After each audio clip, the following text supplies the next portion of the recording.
예수님께서 이 땅에 재림하시면 모든 것이 다 끝이 나는 것입니다.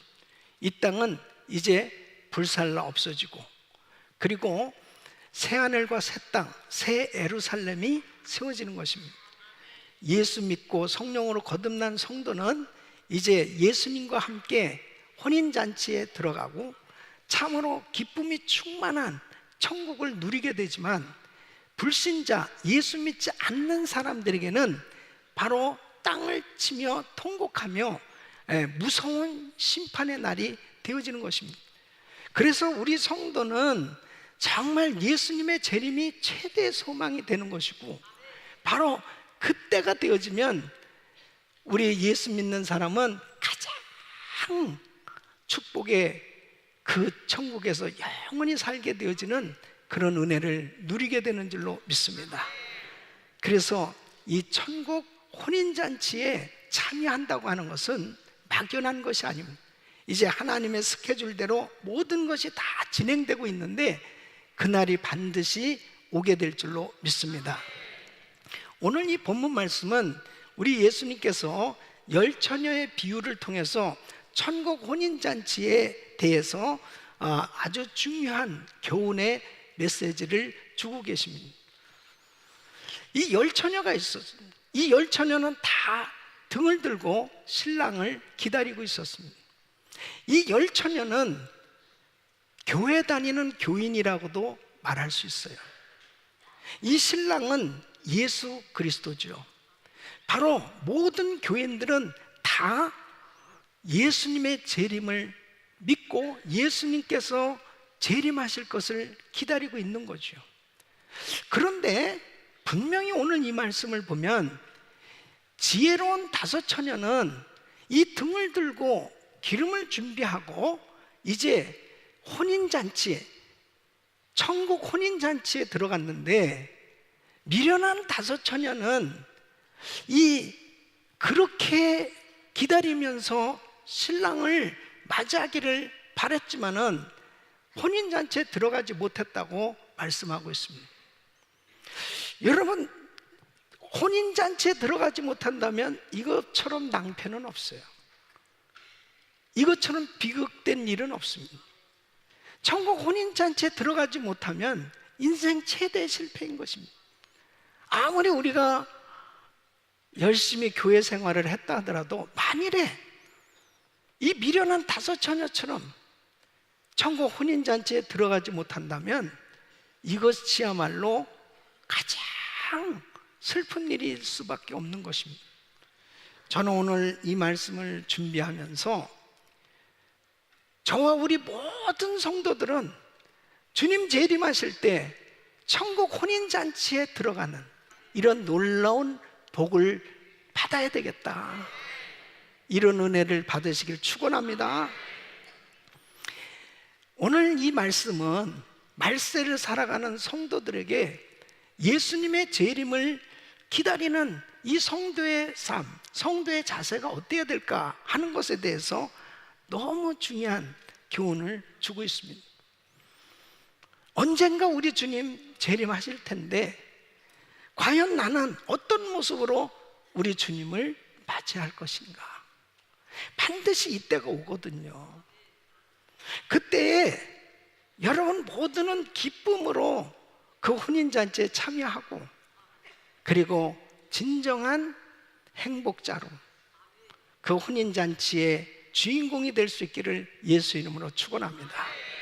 오늘 이 말씀을 통해서 우리 주님께서 우리 모두에게 주시는 메시지, 바로 이 혼인잔치에 어떻게 참여할 수 있으며, 또 이 말세를 살아가는 우리 성도들은 어떻게 주님의 재림을 준비하면서 기다려야 될 것인지, 오늘 이 말씀 일평생 여러분들에게 축복이 되어지고 모두가 다 지혜롭고 슬기로운 다섯 처녀처럼 꼭 신앙생활에 승리가 있기를 예수 이름으로 축원합니다.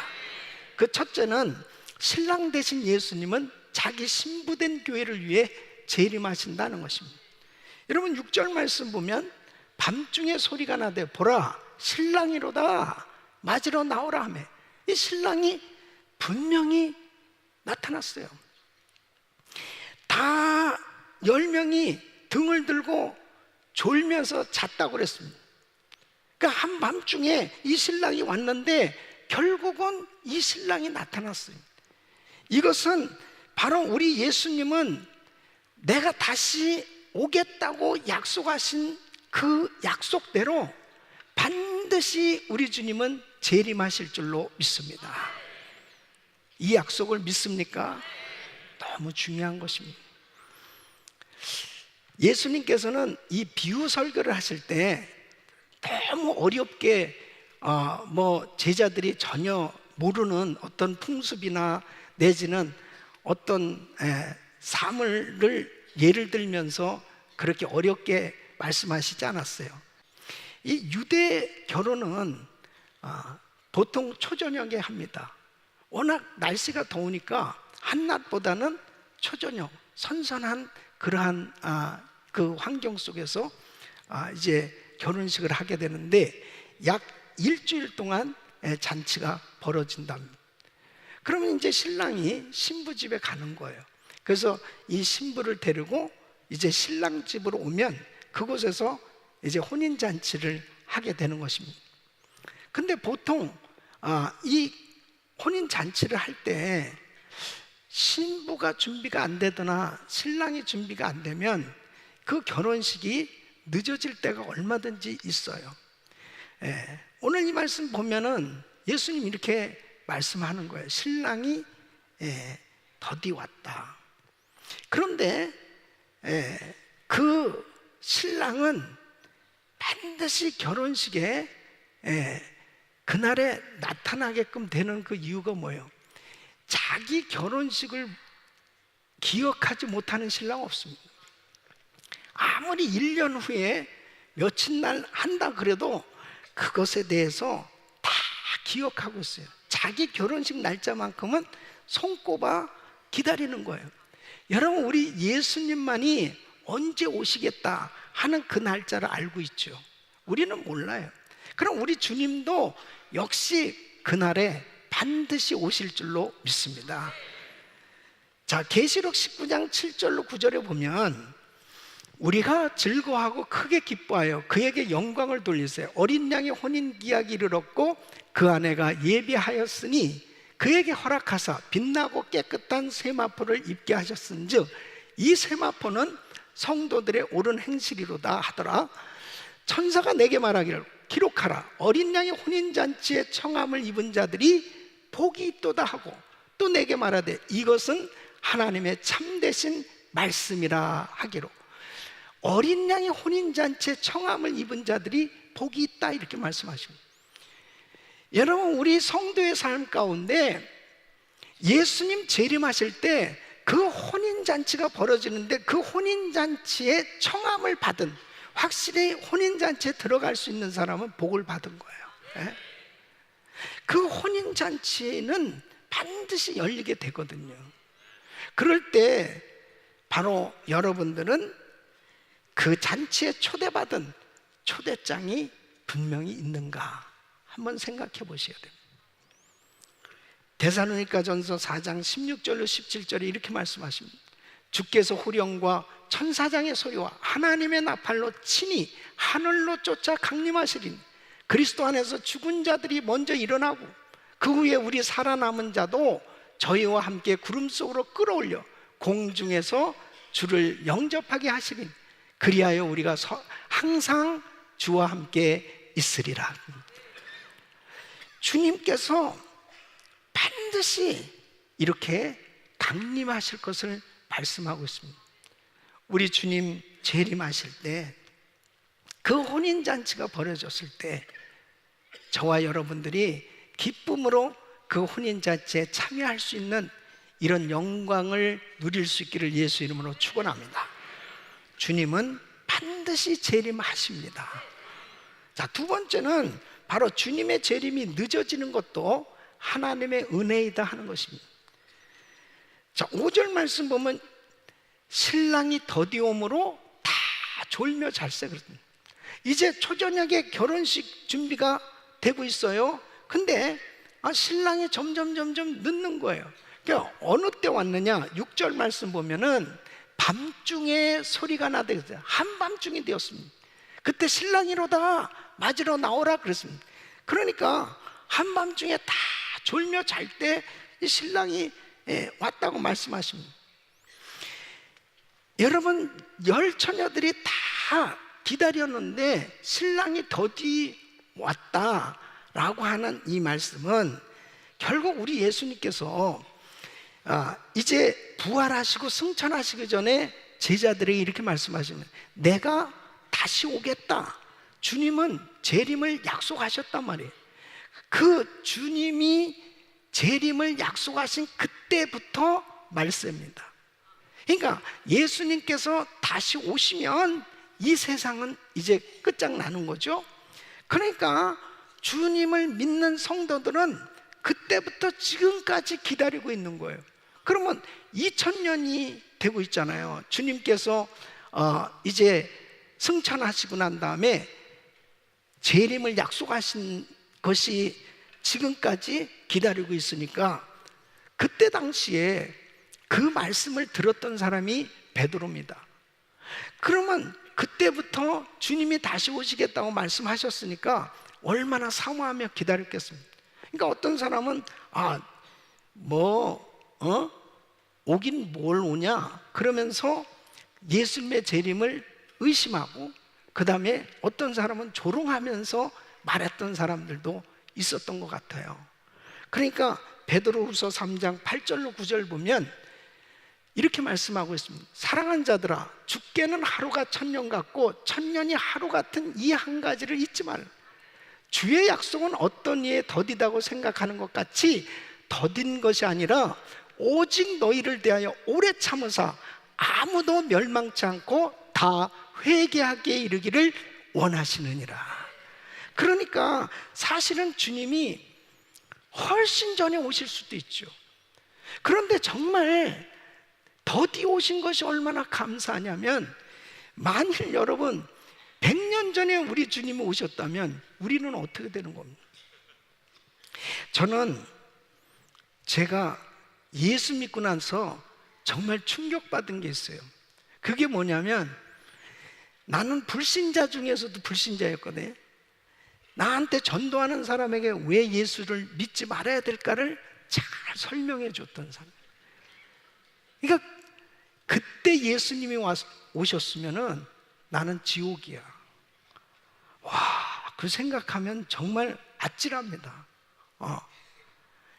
그때 안 오시기를 너무 잘했어요. 네. 저에게 주님이 기회를 주신 거예요. 회개할 기회를 주신 거예요. 은혜 받을 수 있는 기회를 주신 거예요. 지금은 오셔도 괜찮아. 나는 확실하게 오늘 밤에 우리 주님 오셔도 분명히 천국에 가는 혼인잔치에 참여할 수 있는 은혜를 받았어요. 여러분 보십시오. 이렇게 하나님께서 불신자들에게 회개하고 주님 앞에 돌아올 수 있는 기회를 주시기 위해서 지금까지도 기다리고 계십니다. 이 사도 바울은 로마서 11장 25절에 이렇게 말씀하고 있습니다. 형제들아, 너희가 스스로 지혜 있다 함을 면키 위하여 이 비밀을 너희가 모르기를 내가 원치 아니하노니, 이 비밀은 이방인의 충만한 수가 들어오기까지 이스라엘의 더러는 완악하게 된 것이라. 무슨 말씀이냐면 바로 이방인들, 우리 같은 사람들이죠. 유대인이 아닌 이 이방 사람들에게도 복음이 들어가서 바로 구원받기로 작정한 사람들이 다 구원받을 때까지 주님이 기다리고 계신 거예요. 이게 얼마나 큰 은혜인지 모릅니다. 이번에 이 터키 TD를 인도하면서요, 참 이번 10기에 하여튼 하나님께서 매 기마다도 은혜 주셨지만 이번에 엄청난 역사가 있었어요. 근데 왜 이렇게 큰 은혜가 임했을까? 여러 가지 이유가 있겠지만은 이번에 참석한 62명 가운데 보면은 이란 사람들이 있었고요, 이 투르크메니스탄 사람들도 왔고, 그 다음에 불가리아에 사는 터키 사람들도 왔어요.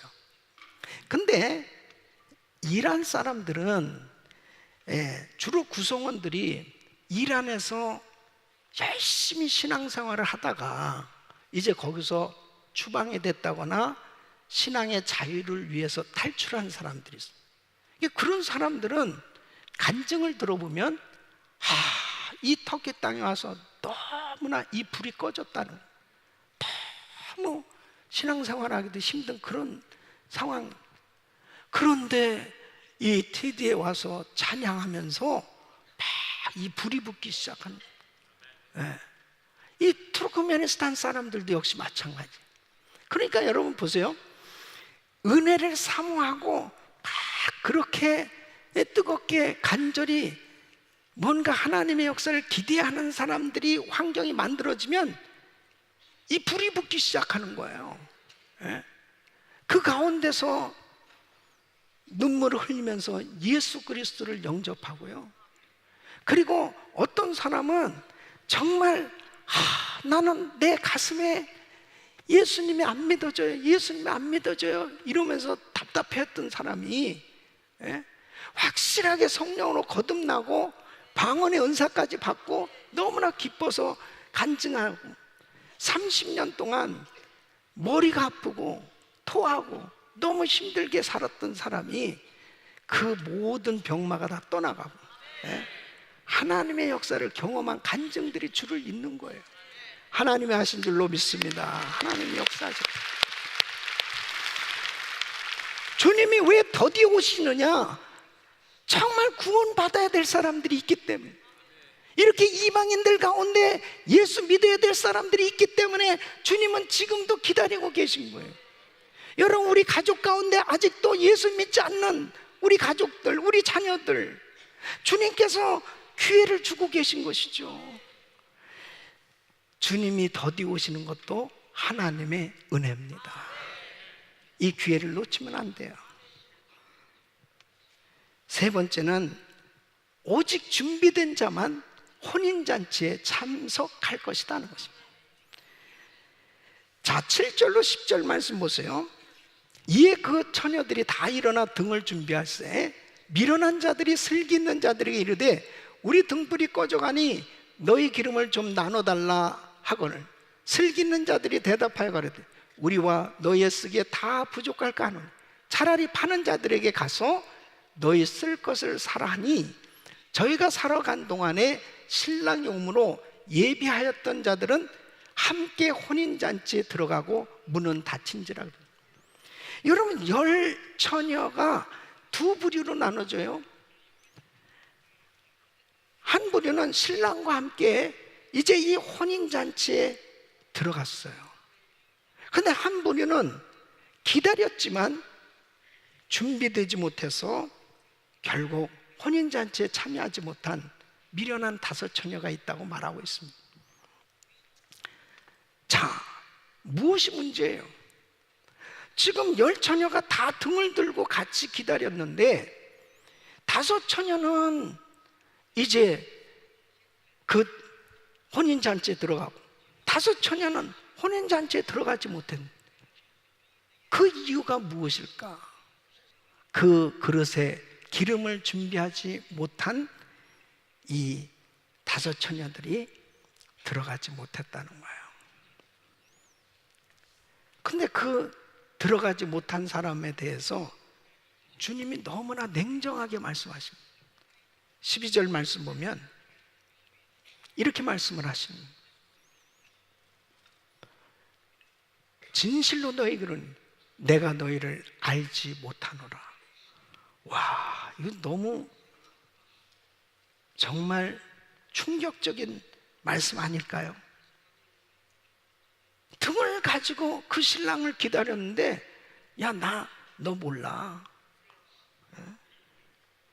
여러분, 만일 이런 소리를 듣는다면 땅을 칠 일이죠. 너무 힘든 거예요.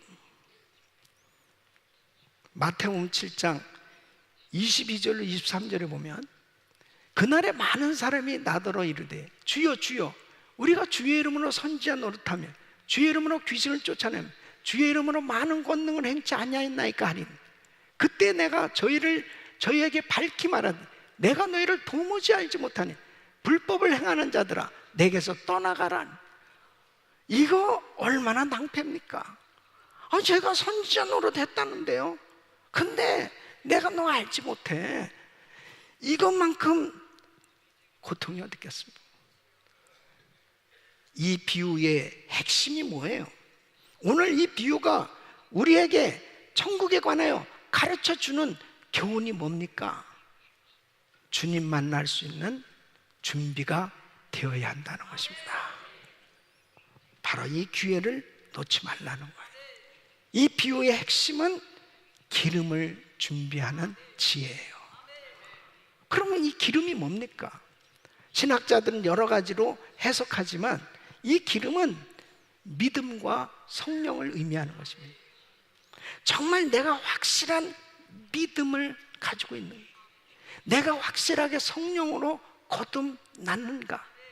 이 분명한 것은 어느 때 구분이 되느냐? 신랑이 오실 때 구분이 된다는 거예요. 그 전에는 알곡과 가라지처럼 구분하기가 어렵다는 거예요. 구분하기가 어렵다. 그래서 여러분 중요한 것이 고린도후서 13장 5절에 이렇게 말씀하고 너희가 믿음에 있는가 너희 자신을 시험하고 너희 자신을 확증하라. 예수 그리스도께서 너희 안에 계신 줄을 너희가 스스로 알지 못하는, 그렇지 않으면 너희가 버리운 자니라. 그러니까 우리가 믿음에 있는가 우리 자신을 시험하고 우리 자신을 확증해 봐야 돼요. 여러분, 우리에게 하나님께서 이 기회를 주셨을 때 그때 회개하고 주님을 영접하고 주님을 믿을 수 있기를 예수 이름으로 축원합니다. 축원합니다. 네 번째는 깨어있어 주님 오심을 기다리라 하는 것입니다. 여러분, 이 13절 말씀 보면 이렇게 말씀합니다. 그런즉 깨어있으라 너희는 그날과 그 시를 알지 못하느니라. 우리 주님께서 종말에 관해서 말씀하실 때마다 거듭 반복해서 하시는 말씀이 깨어있으라, 깨어있으라. 꼭 이 말씀을 하세요. 이 깨어있으라는 말씀은 현재 명령형입니다. 영적으로 깨어있으라는 것입니다. 왜 영적으로 깨어있는 것이 중요하냐면 주님이 언제 오실지 모르니. 이 사람들은 환경이 어느 정도 좋아지잖아요. 그러면은 참 영적으로 잠을 자요. 그런데 영적으로 깨어있는 사람들이 이런 것들을 분별할 수 있지, 깨어있지 못하면 그냥 세상에 동화되는 겁니다. 세상에 동화되어서는 잘 느끼지를 못해요. 왜 정말 이렇게 열심히 신앙생활을 해야 되는지 이것조차도 잘 분간이 안 되는 것입니다. 그러니까 마지막 때는 라오디가 교회 갔다고 그랬습니다. 라오디가 교회 교인들 보세요. 이 교인들은 나는 부자라 부유하여 부족함이 없다. 물질적으로 풍요하게 사니까 마치 영적으로도 풍요한 것 같이 그렇게 생각하는 것입니다. 근데 주님께서 정확하게 진단해 주시는데, 야, 너 실상은 눈이 멀었어. 너 실상은 벌거벗었어. 영적으로 보니까 그냥 알거지라는 거예요. 너는 사실 영적으로 가난해. 그래서 안약을 사서 발라서 네 눈을 보게 하고 흰옷을 사서 입어서 너의 부끄러운 수치를 가려. 바로 너는 차든지 더없든지 알아. 미지근하면 내가 토하여 내치겠다. 이 라오디가 교인들 보니까 너무 미지근한 신앙생활을 하고 있다는 거예요. 영적으로는 다 소경이고, 그 다음에 죄악 가운데 타락해져가는 세상에 동화돼서 그렇게 살고 있다는 거예요. 그런데도 우리는 괜찮아. 우리는 그냥 뭐 부족함이 없어. 그런데 주님이 보실 때는 아니라는 거죠. 회개하라고 주님 말씀하시는 거예요. 로마서 13장 11절로 14절 보면 또한 너희가 이 시기를 알거니와 자다가 깰 때가 벌써 되었으니 이는 이제 우리의 구원이 처음 믿을 때보다 가까웠습니다. 밤이 깊고 낮이 가까웠으니 그러므로 우리가 어둠의 일을 벗고 빛의 갑옷을 입자. 낮에와 같이 단정히 행하고 방탕과 술 취하지 말며 음란과 호색하지 말며 쟁투와 시기하지 말고 오직 주 예수 그리스도로 옷 입고 정욕을 위하여 육신의 일을 도모하지 말라. 깨어있기를 바랍니다. 60세 되신 여자 집사님이 목사님한테 상담을 한 거예요. 목사님, 나 이혼하려고 그래요. 아니 60살이 되셨는데 그냥 사세요. 목사님, 저도 한번 이제 남은 생에 좀 내 마음대로 좀 살고 싶어요. 내가 지금까지 살아온 이 인생이 너무 억울해요. 이제 남은 인생은 나도 좀 내 마음대로 좀 살고 싶어요. 목사님이 이렇게 이야기합니다. 만일 남편이 6개월밖에 살 수 없는 시한부라면 어떻게 하시겠어요? 그냥 견뎌야죠. 뭐 견뎌야지. 6개월밖에 살 수 없는, 그냥 견뎌야지. 아니 1개월밖에 살 수 없다면 어떻게 하겠습니까? 잘해줘야죠. 1개월밖에 살 수 없는, 그렇죠 집사님. 근데 6개월이고 1개월이고 우리 마음대로 정할 수 있냐고요. 만일 주님이 오늘 나를 부르신다면, 내 남편을 오늘 부르신다면, 오늘이 마지막이라고 생각하고 살 수도 있잖아요. 우리 성도들끼리 오늘이 마지막이라고 생각한다면 용서 못할 사람이 어떻겠습니까? 내가 이해하지 못할 사람이 어떻겠어요? 주님은 정신을 차리라는 거예요. 깨어있으라는 거예요. 주님께서는 바로 오늘이라도 나를 불러 가실 수도 있고 주님 오늘이라도 오실 수 있는데, 주님 앞에 내가 어떤 모습으로 설 것이냐 준비되어야 한다는 것입니다. 너무 사소한 거에 고민하지 마시고, 정말 내가 주님 앞에 선다면 나는 어떤 믿음의 작품을 만들어 설 것이냐, 내가 정말 내 이웃을 그렇게 사랑하고 있나, 내 아내를 정말 그렇게 사랑하고 있나, 내 남편을 그렇게 사랑하고 있는가. 우리 성도들끼리 정말 그렇게 사랑하면서 살아야 될 텐데. 깨어 있으시길 바랍니다. 영적으로 깨어 있으면 그게 보여요. 내가 어떻게 살아야 될 것인지. 하나님의 말씀대로 살려고 해야 몸부림치는 그런 노력이 돼요. 그러나 영적으로 잠잘 때 용서가 안 되고 또 세상적으로 또 타락해져 가는 그런 모습을 보게 됩니다. 다니엘이 사자굴에서 졸았겠습니까? 사자굴에서 얼마나 부르짖고 기도했겠습니까? 그 부르짖는 기도가 하늘에 상달돼서 하나님께서 사자들의 입을 막아주셨고 그 가운데서 건져주셨던 것처럼, 영적으로 깨어있는 성도는 아무리 밤이 깊고 죄악된 세상이라 하더라도 절대 구별된 삶으로 하나님 앞에 바로 세워질 줄로 믿습니다. 준비해야 돼요. 여러분은 준비하고 계십니까? 바로 내가 하나님 앞에 섰을 때 어떤 모습으로 설 것이냐, 나는 정말 믿음이 있는가, 나는 혼인잔치에 참여할 수 있는 그런 분명한 신앙으로 우리 주님 앞에 기쁨으로 설 수 있는 준비가 되었나. 무엇보다도 하나님 앞에 설 수 있는 준비가 될 수 있기를 예수 이름으로 축원합니다. 주님은 반드시 다시 오십니다. 그날은 꼭 있어요. 그때 단 한 사람도 땅을 치면서 통곡하면서 후회하는 일이 없이 모두가 기쁨으로 주님을 맞이할 수 있는 이런 은혜가 있기를 예수 이름으로 축원합니다.